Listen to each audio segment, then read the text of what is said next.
One soldier, one dog, one laundromat at midnight. No one was supposed to be there, but Ranger stopped, ears up, tail still, eyes locked on the row of machines. And then they heard it. A whisper. Not loud, not clear, just 4 words, barely a breath. Please, don't leave me. Curled between metal and cold tile was a little girl, alone, shaking, forgotten. She didn't cry, she didn't run, because part of her had already given up. But not them. What happened next? It'll break your heart and then teach it how to beat again. Before we begin, where are you watching from? Drop your country below. Let's see how far one act of kindness can go. Houston didn't sleep, at least not in the way other cities did. It tossed and turned under the weight of its own restless silence. That particular night, the sky hung low, pressing down with thick winter fog that rolled in from the bayou, wrapping everything in a dull gray hush. The street lamps bled amber halos into the mist, flickering like tired eyes refusing to close. Rain hadn't come yet, but the air was swollen with it, clinging to windshields and window panes with sticky resolve. On the southeast edge of the city, not far from the railroad that sliced through the industrial blocks, stood a strip of aging buildings. Most were shuttered by midnight, their neon signs buzzed out, windows barred or papered over with years of forgotten hope. But the Linden Wash and Dry Laundromat remained lit, its fluorescent glow buzzing like a tired mosquito, cutting through the haze in hollow defiance. Jack Lawson stepped out of his rusted Chevy pickup and pulled the hood of his army green field jacket over his short-cropped, dark blonde hair. He stood still for a moment, gloved hands in his pockets, his breath forming slow clouds in the cold. He looked lean, wiry even, like a man who never fully adjusted to civilian life. 40 years old, but worn beyond his age, his face was a map of battles fought both overseas and in his own head. He had a strong jaw, a thin scar along the left side of his temple that disappeared beneath his beard's stubble, and sharp eyes the color of pale steel, always alert, always searching. PTSD clung to him like an unwelcome shadow. Most days he managed. Some nights, like this one, he didn't sleep at all. Ranger, his dog, hopped down from the passenger seat and stood beside him, alert. The German Shepherd was large and disciplined, fur thick and brindled with streaks of ash and charcoal. His left ear had a slight fold, an old injury from a blast in Helmand Province. Once a military K-9, Ranger had pulled Jack out from the rubble when an IED detonated under their convoy. Both had survived. Neither left the war untouched. Jack clicked his tongue. Let's walk. The streets were empty, aside from a few wind-strewn flyers and the occasional flicker of movement in distant alleyways. Ranger trotted forward with confidence, nose twitching, eyes sweeping like a sentinel. They passed a shuttered pawn shop, a broken vending machine, and finally stopped across from the laundromat. It wasn't in their usual route, but tonight Ranger turned toward it, ears perked. Jack narrowed his eyes. The neon open sign flickered red. Middle of the night, and someone still running spin cycles, Jack muttered. Ranger gave a quiet bark, the kind he reserved for something unusual. Then he walked up to the glass door and sat down. His tail didn't wag. He simply stared inside. Jack followed, pulled the door open, and let Ranger lead. The place smelled like bleach and rust, and the long-forgotten traces of dryer sheets. Machines thudded rhythmically. Someone had left a load running. In the back corner, a metal folding table groaned under the weight of abandoned clothes. Rows of humming washers lined the walls, and cracked linoleum tiles dulled the fluorescent glare. Jack was about to turn and leave when Ranger let out a short, sharp whine and padded toward one of the washers in the middle row. There, between the spinning drums, was a small figure. A little girl, no more than 7 years old, was curled up on the cold tile floor, her back pressed against the side of the washer like it was a warm body. She wore a pink jacket several sizes too large, sleeves rolled over tiny hands that clutched a red plastic shopping bag. Her jeans were dirty, shoes untied, and her hair, dark brown and tangled, fell across her face in limp strands. Her cheeks were hollow, lips slightly parted as she slept with the kind of stillness that comes only from deep exhaustion. A faint bruise, old and fading, marked the edge of her jaw. Jack froze. His breath caught for just a second, an involuntary flicker of memory. His daughter, Lily, would have turned 8 this year. She used to sleep on the living room rug, curled up with the dog when she refused to go to bed. But Lily was gone now, taken in a car crash 3 years ago while Jack was deployed. Another absence war couldn't protect him from. Jack crouched low, careful not to startle the girl. "Hey, sweetheart," he said softly. No movement. "Are you okay?" Still nothing. Her chest rose and fell steadily, but her grip on the bag didn't loosen. Inside, he could just make out a stuffed rabbit with one ear missing and a pack of crackers crushed into dust. He didn't touch her. He knew better. Jack slowly pulled a sandwich from his coat pocket, the one he had brought along to eat during their aimless walk, and placed it gently beside her bag. Then he reached into his wallet and took out an old business card, blank on one side. Using a pen from his jacket, he wrote, "My name is Jack. If you need help, call this number. No one will hurt you." He tucked it beside the sandwich, just within reach. Ranger stood silently beside them, eyes locked on the girl as if keeping guard. Jack looked around again. No cars outside, no footsteps, no adult voices. Just the soft hum of washers and the cold hum of the city at rest. As he stood, he hesitated. This wasn't his business. He'd told himself that for years, about other things, about people he couldn't save, about not getting too close. But tonight, something inside him cracked. Maybe it was the way she clutched the bag, like it was the only thing in the world that still belonged to her. Or maybe it was Ranger, who now lay down beside her, as if refusing to leave. Jack gave one last look before backing away. He clicked his fingers, and Ranger reluctantly stood. They walked out together into the damp fog. Behind them, the girl didn't stir. But as the door closed with a quiet chime, Jack glanced back through the window. The red plastic bag had been pulled slightly closer to her chest. 3 days later, the rain returned to Houston. Not the torrential kind that lashed with fury, but a steady, bone-deep drizzle that soaked through every layer and made even the strongest souls feel just a little smaller. The sky was a sheet of muted steel, the clouds so thick they swallowed the daylight whole, turning noon into dusk. On Maple Avenue, puddles shimmered like cracked glass between uneven sidewalk slabs. Jack Lawson parked his truck across from the West Haven Community Center, engine idling, windshield wipers clicking in rhythmic resistance to the rain. He hadn't planned to be here. In truth, he'd driven aimlessly for an hour, unsure whether he was looking for the girl or the piece he hadn't found since that night in the laundromat. Ranger sat quietly in the passenger seat, ears twitching, eyes scanning the slow-moving line forming under the rusted awning beside the center. Jack sipped from a lukewarm cup of black coffee, watching. That's when he saw her. The same tangled brown hair, the same oversized pink jacket. The girl stood seventh in line, her back hunched against the cold, arms wrapped tightly around that red plastic bag as though it held her breath inside. Her jeans were darker now, soaked through. Mud caked the hem, and her shoes squelched every time she shifted. She didn't talk to anyone. She didn't move except to pull her bag closer when the man behind her shuffled forward. Jack stared, heart pressing into his ribs. "She's here," he said aloud, voice low. Ranger perked up, nose twitching. Without another thought, Jack stepped out into the rain, pulling his hood up. The water hit him in cold pinpricks, but he didn't feel it. His boots splashed through shallow puddles as he crossed the street. He didn't want to frighten her, not again. But even as he approached, the girl must have sensed him. She looked up. Their eyes met. For a second, everything stilled. Her eyes, hazel, wide, ringed with red, locked onto his. Recognition sparked, but not the comforting kind. Hers was a look of fight or flight. Then, without a word, she turned and bolted down the side alley next to the shelter, red bag bouncing against her leg, water spraying behind her. "Wait!" Jack shouted, and instinctively Ranger surged ahead, leash trailing behind like a line to memory. Jack ran. The alley was narrow, walls stained with mildew and old graffiti. Trash bags sagged against dumpsters, and the air smelled of rotting food and burnt plastic. Ranger disappeared around the corner, barking once, a short, sharp alert.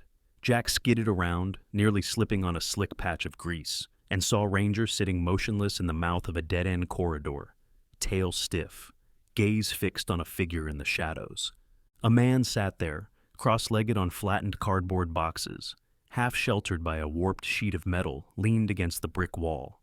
His clothes were a patchwork of years and hardship, a fraying denim jacket over 2 sweatshirts, pants duct-taped at the knees. His beard was thick and white with streaks of yellow, and his skin was a deep weathered brown, like old bark. Rain dripped from the rim of the torn cowboy hat perched on his head. He looked up as Jack arrived, calm, even curious. "You're not the first to chase her," the man said, voice low and rough with years. "But you're the first she didn't bite." Jack caught his breath, chest heaving from the sprint. "She came this way. Did she pass you?" The man nodded toward the other end of the alley. "Like a ghost with feet. She's fast, but not too fast for your mutt." "His name's Ranger." "Figured. Military, huh?" "Retired." "Thought so." The man adjusted his hat. "She ain't dangerous, just scared. Name's Leroy, by the way. Most folks here call me Ghost." "I sleep where the rain forgets to fall." Jack gave a slow nod. "I'm Jack." Leroy tilted his head, studying him. "You the one who left her the sandwich?" Jack's jaw tightened. "She kept it?" "No, she threw it away. But she read the card, kept it, tucked it into her shoe like it was gold." Jack looked down the alley, heart thudding slower now. "Do you know her name?" "Emily. Emily Grace." Leroy's eyes softened. "She's been floating around for a couple weeks. Mostly keeps to herself. Don't talk to no one. Sleeps near the laundromat sometimes. Says she's waiting." "Waiting for what?" Leroy shrugged, a sad gesture. "For her dad to come back. Says he left her at the bus station. Promised he'd be right back. Never showed." Jack leaned against the wall, rain dripping from his jacket onto the cracked concrete. He didn't speak right away. "I had a daughter," he said finally. "About her age. Lost her while I was overseas. Driver ran a red light. I wasn't there." Leroy didn't reply, just nodded once, slow and knowing. They stood in silence for a moment, broken only by the distant sound of tires hissing against wet asphalt and the occasional splash of rainwater off a loose gutter. Ranger sat beside them, tail still, eyes scanning as if watching for more than just movement. "She ain't scared of your dog," Leroy said. "That's something." "She called him a hero doggy once," Jack said, almost smiling. Leroy reached into a side pocket and pulled out a damp, slightly torn granola bar. He tossed it to Ranger, who sniffed it once before gently taking it in his teeth. "You're gonna try to find her again?" Leroy asked. Jack looked up, eyes steady. "Yeah, I can't not." Leroy leaned back against the wall, exhaling a long, tired breath. "Then don't chase her. Let her find you. Kids like that. They don't run because they're bad. They run because the world taught them that standing still gets you hurt." Jack nodded slowly, his gaze distant. "I won't push," he said, "but I won't disappear either." Leroy gave a tired smile. "Then maybe she'll stop running." Jack turned to leave, giving Ranger a soft pat. As they stepped back into the drizzle, Leroy's voice floated behind him. "She's got a piece of you now. You leave, she'll feel it." Back on the sidewalk, the line for breakfast had moved forward. Emily was gone, of course, but her place, seventh in line, was still open, like the rain had etched her absence into the rhythm of the city. Jack stood there, soaked to the bone, watching that empty spot, wondering how long a child could wait before giving up hope. The night came down heavy, dragging the cold with it like a wet shroud over the city. November in Houston wasn't supposed to bite like this, but the wind howled between buildings, threading through alleyways and rattling old window panes. Jack Lawson zipped his coat up to his neck as he stepped over a cracked sidewalk, his boots splashing quietly through a thin sheet of water. The rain hadn't stopped for hours, just fell softer now, more like a steady whisper than a storm. Ranger trotted ahead, nose to the ground, focused. The dog's black and tan coat was damp, but his energy hadn't flagged. His movements were fluid, ears high and alert. Jack let the leash drag loose. Ranger didn't need it. He was tracking something, or someone.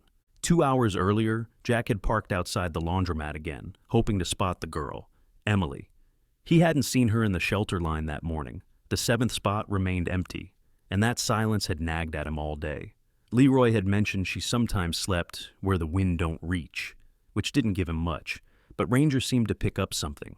He'd led them through the south end, weaving past scrapyards and forgotten rail spurs, until they found a gap in the fence behind an abandoned warehouse. Now, between 2 graffiti-covered shipping containers rusting in a narrow dead-end lot, Ranger stopped. Jack came to his side.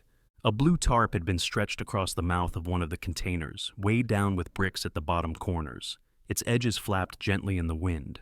A shopping cart lay tipped over nearby, stuffed with odds and ends. Plastic bottles, a broken umbrella, a torn blanket. Jack crouched low and lifted the tarp slightly. The beam of his flashlight revealed a small figure curled near the far wall of the container. Emily. She was asleep, her back resting against a layer of cardboard, arms wrapped around the same red plastic bag. The stuffed rabbit poked from one side, its fabric stained and threadbare. Her face was pale, her lips chapped. A slight tremble rippled through her small frame. Jack slowly stepped inside, Ranger following quietly. The floor was gritty with dust and damp in the corners. Jack pulled off his backpack and set it down softly. From it, he took a folded fleece blanket, a soft scarf, and a sandwich in a Ziploc bag. He placed them gently beside her without a word. Then he sat, resting his back against the wall across from her.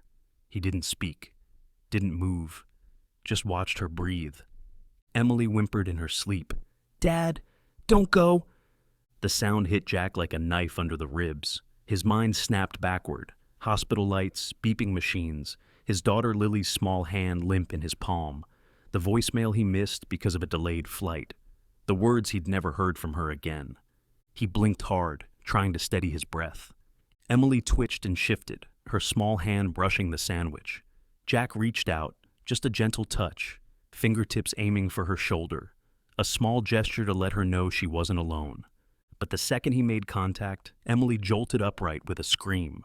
Her eyes were wide, wild with fear, and before he could even say her name, she was backing into the corner, scrambling, her voice hoarse. "Don't! I didn't steal anything! I swear!" Jack held his hands up. "Emily, it's okay. You're safe." She didn't believe him. Her breath came in sharp bursts, her fingers clenched around the red bag. "I'm not here to take you anywhere," Jack said, his voice low, calm. I brought you some things." "I didn't ask you to," she shouted. "I know." Ranger whined softly and lay down, head resting between his paws. Emily looked at the dog, then back to Jack. Jack stayed seated, his posture relaxed. "You remember Ranger?" She didn't reply, but she stopped backing away. "It's raining again," Jack said after a beat. "I figured you could use something warm." Emily glanced down at the blanket and sandwich. Then she burst into tears. Not loud, just the kind of shaking sobs a child makes when they've held in too much for too long. Jack didn't move closer. He waited. Minutes passed. Eventually she sat down again, curled against the wall, the red bag cradled to her chest like it was keeping her heart from falling apart. She didn't speak again. Jack stayed another 15 minutes before quietly exiting the container with Ranger. He didn't look back. He didn't need to. He'd be back tomorrow. Later that night, Jack sat on the tailgate of his truck under a flickering streetlight and pulled out his phone. The screen was cracked across one corner. He scrolled through his contacts until he found the name, Dr. Mark Reyes. He tapped the number and waited. Mark answered on the second ring, voice scratchy with fatigue. "You picking a weird hour to call, brother." "She's real," Jack said. There was a pause. "The girl?" "Yeah, I found her tonight." Mark Reyes was Jack's closest friend, a former Army medic turned veterinarian. Mark had a voice like smooth gravel and a face that carried both humor and hurt. Filipino-American, late 30s, tall and broad-shouldered, with a sharp widow's peak and sleeves of faded tattoos down both arms. He ran a rescue clinic out of a converted church on Houston's west side. He also used to say that Jack should stop treating life like a war zone. "She let you near?" Mark asked. "No, I tried." She panicked. "You think she's in danger?" Jack stared at the rain dripping off his tailgate. "She's already been in danger. Now I think she's just surviving." There was a beat of silence. Then Mark said, "You want me to come by tomorrow? Bring supplies?" "Yeah, and maybe you talk to a shelter rep, quietly." Mark chuckled. "So you're in this now." "I think I was in it the second I saw her." Mark didn't reply for a few seconds. Then, "I'll bring what I can. And Jack, don't push her. Let her come to you." Already learned that the hard way. As he hung up, Jack looked out at the sleeping city, wondering how many more children were out there right now. curled up in metal boxes, clutching bags full of broken toys and waiting for someone who'd never come. He whispered, to no one in particular, "I'm not walking away." The morning sky over Vandale was a dull canvas of cloud, smeared with light that never quite turned golden. Inside Rowan's house, the tension had taken on a new shape, heavier than curiosity, sharper than fear. The collar with the ARCSA logo now sat on the kitchen table like a loaded question. Rowan, still in yesterday's flannel, stared at it over a half-empty mug of coffee gone tepid hours ago. Across from him, Tessa tapped her phone with clinical focus. Her blazer was folded neatly over the back of a chair, sleeves rolled up to her elbows. She had always been this way, deliberate, stubborn, skeptical of anything that didn't come with a citation. But something about Nairo had loosened her logic, even if just slightly. "You said there was a scannable code on the underside?" she asked, glancing up. Rowan turned the collar and pointed. "There, just beneath the adjustment buckle, too small to notice unless you really looked."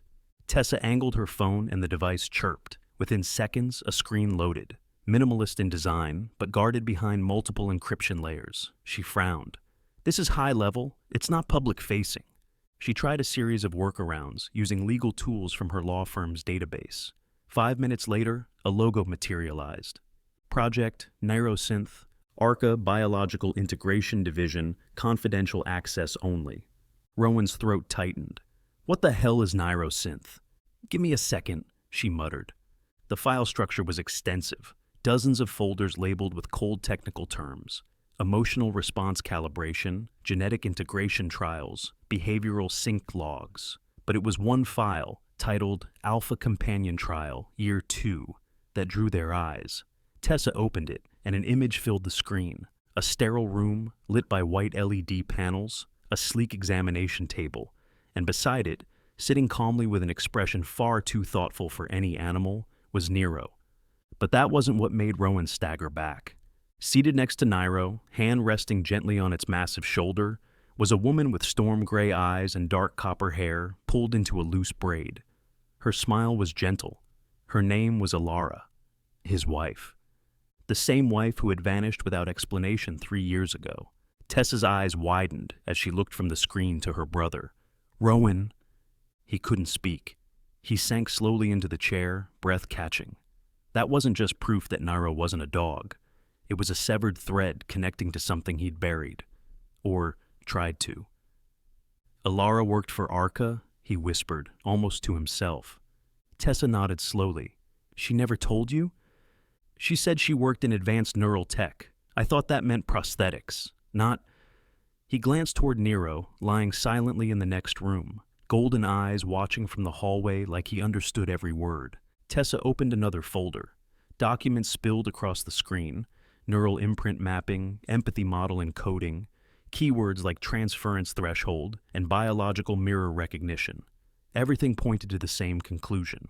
Nero hadn't just been trained by Alara. He had been built, grown, under her supervision. Later that afternoon, Rowan's phone buzzed. Unknown number. He hesitated, then answered. "Rowan Edivane?" "Speaking." "This is Miles Keegan. I run a channel called Unknown Earth. You may have seen one of my clips going viral, the giant dog of Vandale." Rowan sighed. "Is this about Nero?" "I believe that's what you call him, yes. Look, I'm not here to cause trouble. I've been doing this a while, documenting unexplained phenomena, tech anomalies, things the news won't touch. And your companion has sparked more interest than anything I've posted in months." Rowan didn't reply. "I'm not asking you to parade him in front of a camera," Miles added, "but people want to know. And if what I've heard is true, that this animal has military-level cognition, then you might be sitting on something bigger than you realize. I want to help you tell the right version of this story, before someone else writes it for you." Rowan rubbed his temples. "You don't know the half of it? That's why I want to talk. Fine, tomorrow, noon, neutral place, Valentine Park. Bring one camera, no drones." "You got it," Miles replied. That night, long after Tessa had left, Rowan sat on the floor near the fireplace, scrolling endlessly through the rest of Alara's files. Her voice appeared once in a video log, recorded from a lab terminal.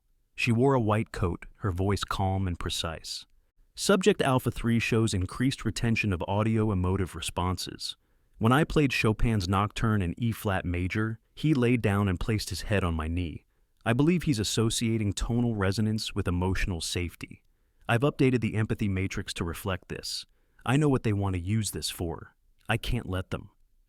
Rowan stared at the screen, heart pounding. She knew. She'd been planning to stop them. Nero stirred beside him. Rowan placed a hand on the creature's broad back. "Did she tell you to come to me?" he asked softly. "Is that why you found me that night?" Nero didn't move, only thumped his tail once, gently against the floor. Across the street, shadows moved where they shouldn't. The man was patient, hunched behind the Edivane's fence line in blackout gear. He wasn't local. His accent betrayed him if he ever spoke. Known only as Rel, he was lean, angular, his skin pale beneath the night. Arca Labs had recruited him for jobs like this: silent infiltration, observation, quiet extraction if needed.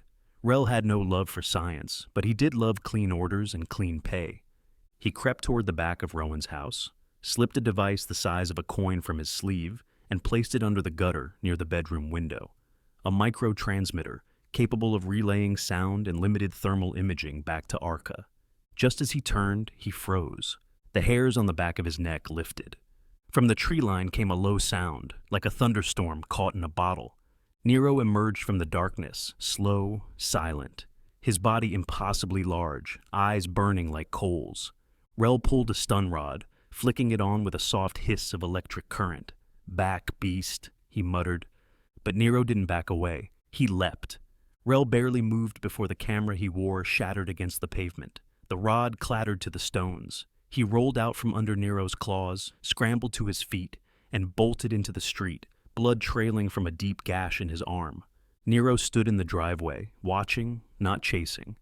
And for the second time in 2 nights, Rowan woke to find his back door wide open and another device in pieces between Nero's teeth.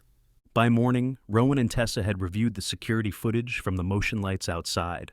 The man's face was never clearly shown, but the tactic was obvious. "They're escalating," Tessa said grimly. "They're trying to collect data before making a move." "They already made one," Rowan replied, looking down at the shattered bug. This wasn't scouting. This was a message, and Nero answered it. Outside, Nero lay under the tree, head up, ears alert, watching, always watching. The hospital lights hummed with a cold steadiness, a kind of artificial calm that failed to soothe the storm building inside Jack Lawson. He stood in the corner of the pediatric legal office on the 2nd floor of St. Elora, arms crossed, jaw tight. Ranger lay beside him, tail flat against the linoleum floor, head resting on his front paws, as if understanding the weight of the silence. Across from Jack sat Sandra Miles, the hospital's legal counsel, a woman in her late 40s with meticulously styled blonde hair, pale skin, and the kind of sharp-featured beauty that warned of a mind sharper still. She wore a gray skirt suit, not a crease in sight, and glasses perched on the edge of her nose like a judge waiting to deliver a verdict. Sandra looked up from the file. "Mr. Lawson, as much as we sympathize with your intent, the law requires either proof of legal guardianship or parental consent to authorize a surgery of this magnitude." "She doesn't have a parent," Jack said, his voice low but burning. "She had a father who abandoned her at a bus stop. There's no official record of that. No social security number, no birth certificate. She's legally a ghost." Jack's hand curled into a fist. "She's not a ghost. She's a child, and she's dying." The tension crackled in the room.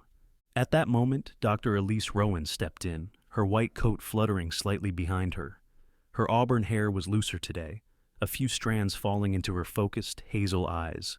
She glanced at Sandra before speaking.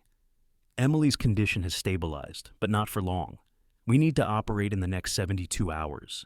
If we delay, we're choosing bureaucracy over survival." Sandra leaned back slightly, defensive. "I'm not the one choosing. The state sets the precedent.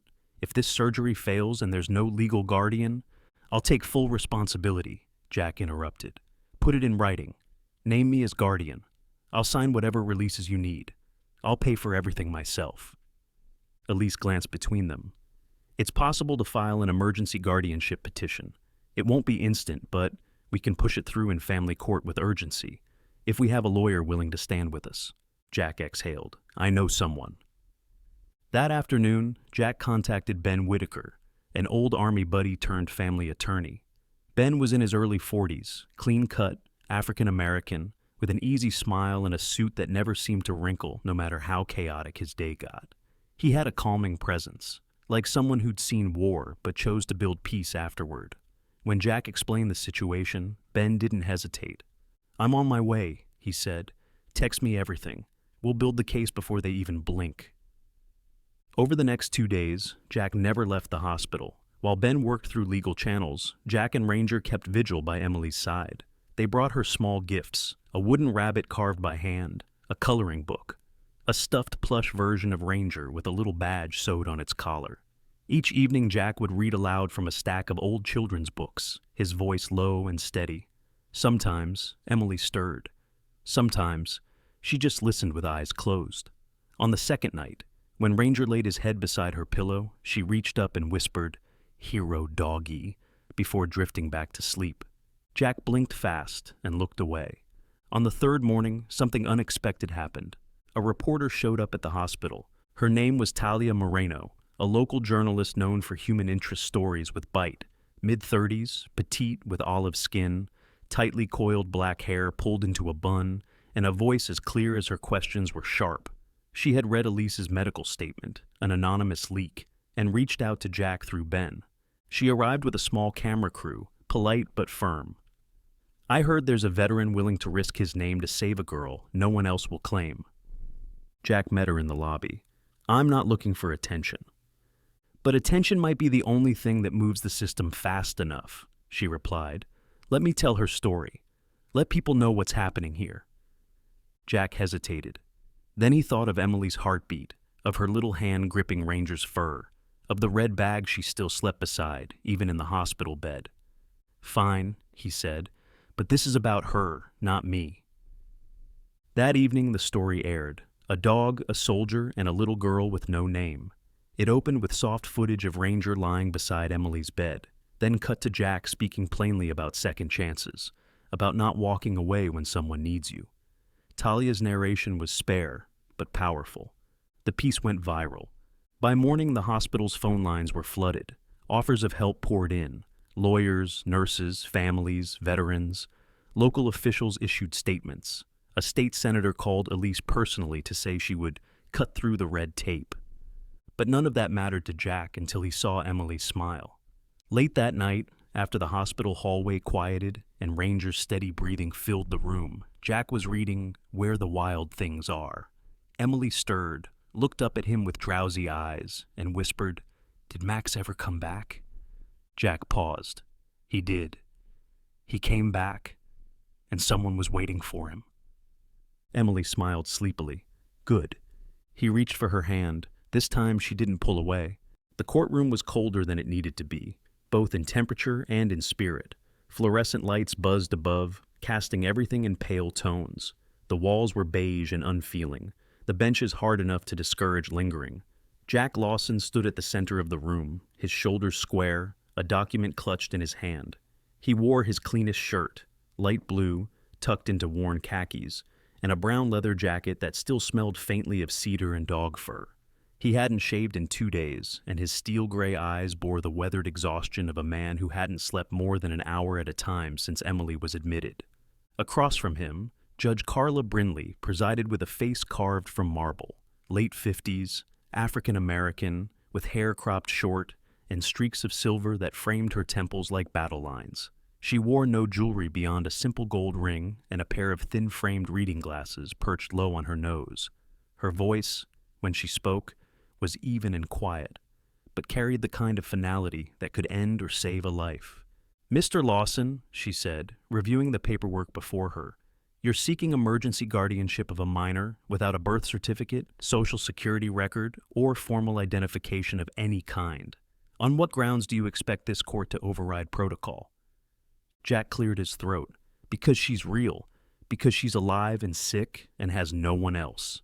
That's a moral position, Judge Brindley replied. We're discussing legal precedent. Jack held up the letter in his hand, his voice firm. Then, maybe it's time precedent learns something from the real world. Ben Whitaker, seated beside Jack in a charcoal gray suit and thin black tie, leaned forward.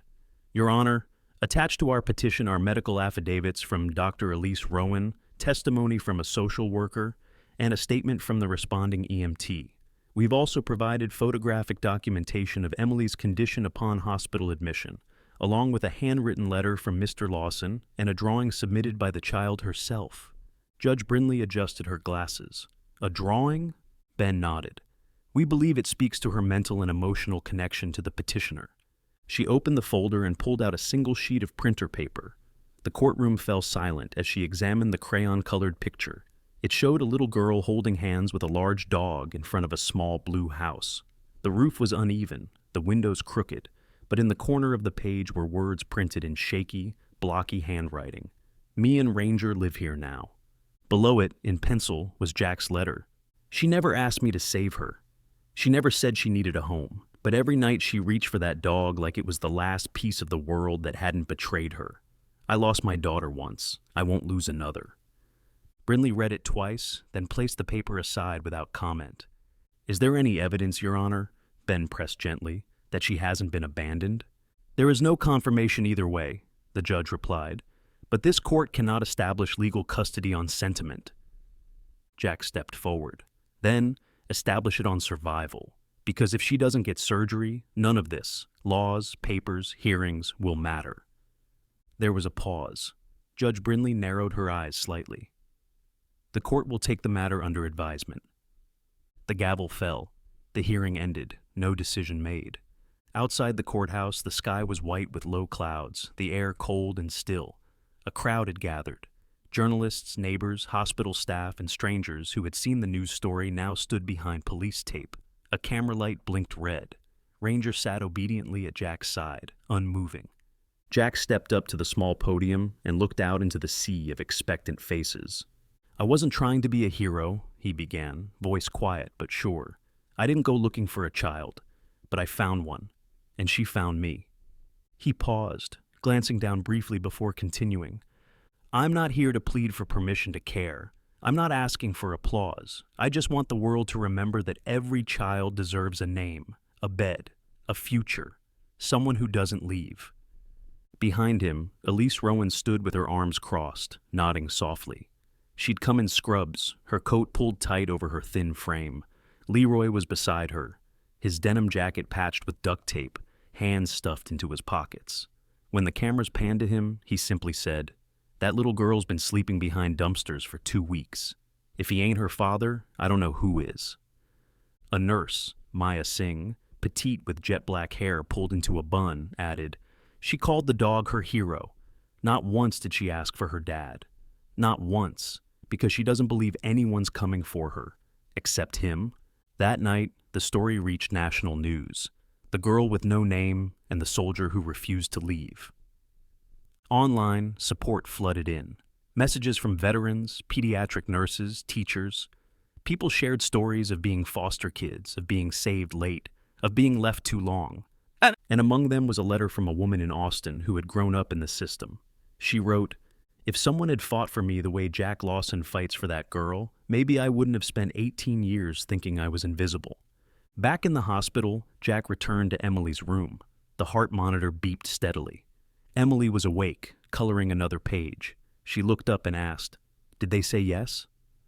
Jack shook his head. Not yet, but a lot of people are listening now. Emily held up her drawing. This one showed her, Jack, and Ranger under a rainbow. She pointed at a figure beside them. That's the judge. I drew her smiling. Jack smiled faintly. Let's hope she does. It was a cool morning in early spring, the kind of morning that smelled of wet earth and new beginnings.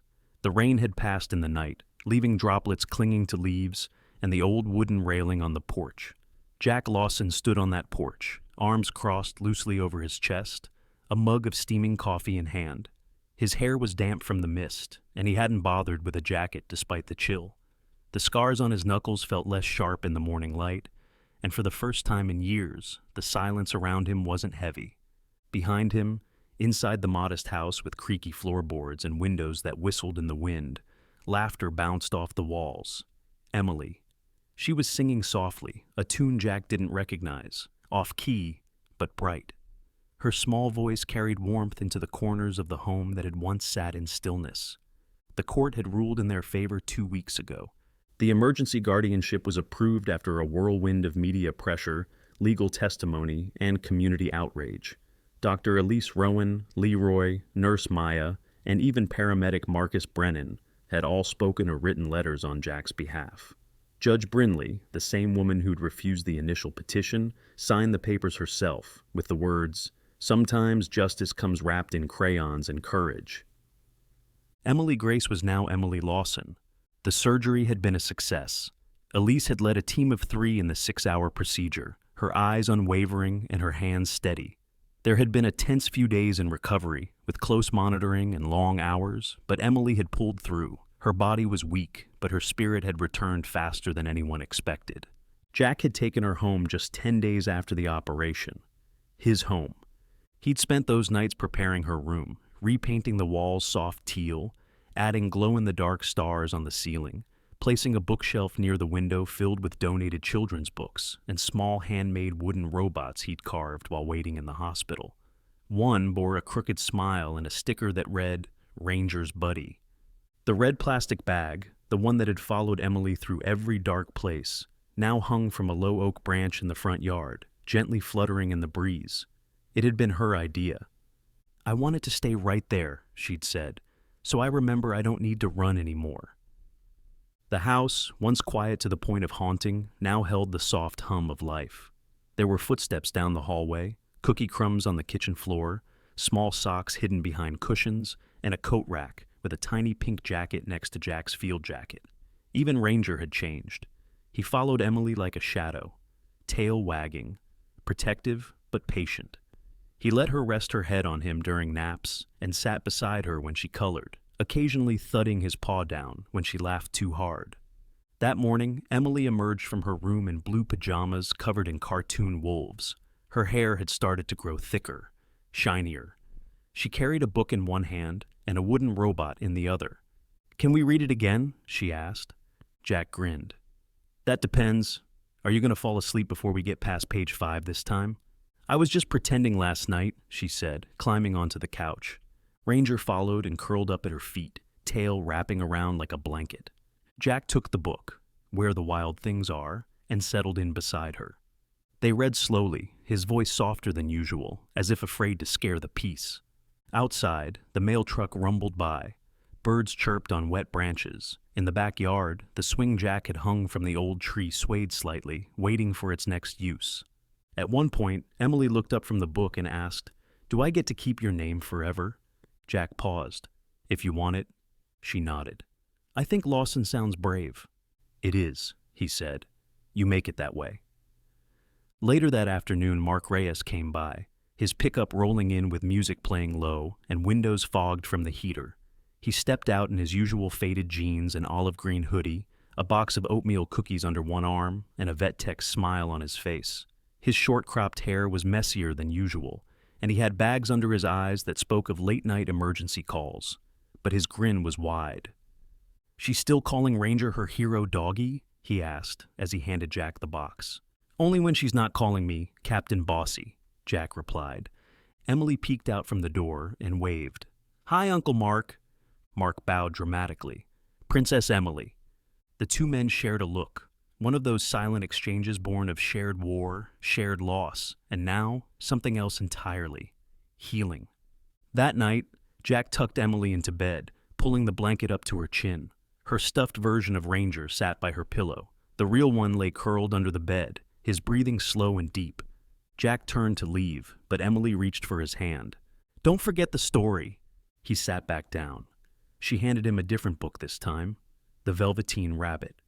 He read slowly, carefully, his voice dipping with emotion at each line about becoming real, about love that lasted beyond scars. When he looked up, Emily was asleep, her breathing even. Jack stayed a while longer, watching. It was the first time in years he didn't feel like a man haunted by silence. In that small room, in that modest house, with a child asleep beside a loyal dog and a heart stitched back together not just by surgery, but by kindness, Jack finally believed in something he hadn't dared to name: home. Sometimes miracles don't come with thunder or lightning.